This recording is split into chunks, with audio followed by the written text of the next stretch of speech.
So, I mean, first I just want to say that we're just so, the administration committing to the grade school game like they did, and then having a crowd of over 5,000 today was just a cool way to open up our season.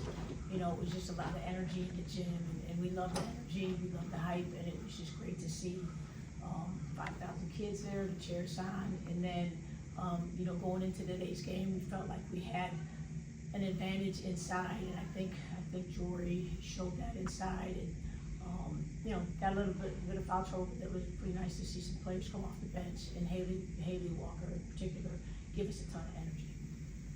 Questions for Jorie or Taylor? Jorie, I know we talked about this a little bit in the last conference, but how do you think that being in a leadership position has affected your playing? I've always been a pretty vocal person, so being in a position where I understand what's going on and I have the confidence to communicate that to everybody else, it feels very natural to me. I feel like I'm in the right spot at the right time, but also I get out of this team what I put into it. And all my teammates and my coaches have just been instilling confidence in me, telling me, you got to be aggressive. We want you to lead. We want you, vocal, because I'm capable of that, and that's what they expect of me. So I'm really excited for this opportunity, and it's just, a leader is only good at the people that follow them. So my teammates have been great, and I get back what I give to them. In the second quarter, you all went on a 22 run that pretty much put the game out of reach a little bit. What was going on? What you all see that was happening in that second quarter? Taylor, want to take that one first? I could piggyback on Jorie. In the second quarter, shots are falling for us. Everything's always easier when shots are falling. And on defense, defense brings our energy and it creates our offense. Coach, you talked about the rebounding, right? That you all had disparity on that part. You all did a good job on the offensive glass. What did you all see that was working in that department? Well, we felt like we had a size advantage, and we wanted to make sure we played towards our post players and emphasize the importance of getting the offensive glass. And you had Trevor's, I think it was like 22 plus maybe on the rebounding, but we also talked to our team because there were parts of that game where to start the third quarter, we weren't maybe playing at our very best, and we talked to them about defending and rebounding. Like, the rebounding always has to be there, so it's going to require a ton of effort. The size advantage isn't going to last very long here now moving forward, so we have to have even greater effort to get the same results. You talked about Haley, right? Her play in this game here, off the rebounding she had, also the points. Can you talk about the expectations you have for her moving forward?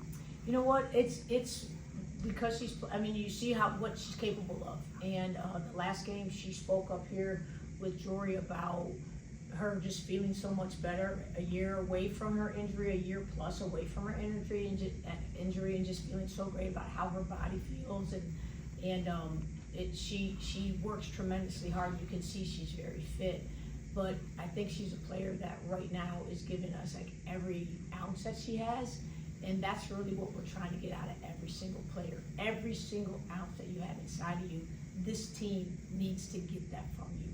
So Haley's been bringing that, and she's had a ton of success. So I hope that the other players, her teammates, are taking note of that and saying, work hard, good things happen. Awesome. Thank you all. Thank you, guys. Thanks so much. Taylor, you can take that, sure.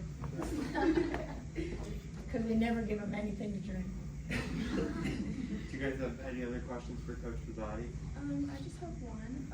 I just want to know, since you have 3 wins under your belt now, how do you think that the team dynamic has changed, becoming having such a younger team instead of all?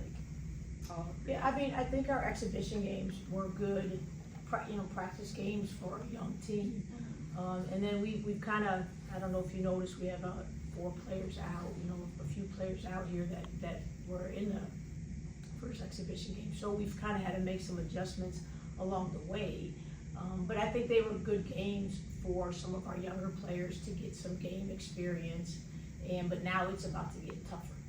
Princeton has won the last 5 Ivy League championships, and they're a top team, and it's just going to get harder and harder as we go. So the need to execute at a higher percentage, the need to stay clean. You know, we've had a little bit of foul trouble again today. We experienced that same thing in the Lewis game.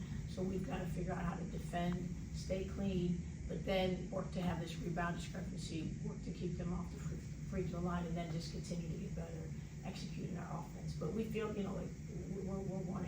It's the exhibition games were great practice games for our players to get some game time. And Coach, with Jorie, what kind of expectations that you've placed on her? I understand this is our last season. What are you all looking for out of her for the rest of the season? You know what? Everything she's doing right now, we expect her to do all year. And quite honestly, she's not someone we had to bring into the office and say, hey, Jorie, this is what we need from you. Jorie knows what this team needs, and she's a very intelligent, competent, hardworking individual that leads through example and also leads with her voice. And she's just an extremely talented woman, and we're very fortunate to have her on this basketball team. But she's going to continue to do this all year. I have no doubt. Awesome. Thank you, Coach. Okay, thank you guys. Thank you for coming.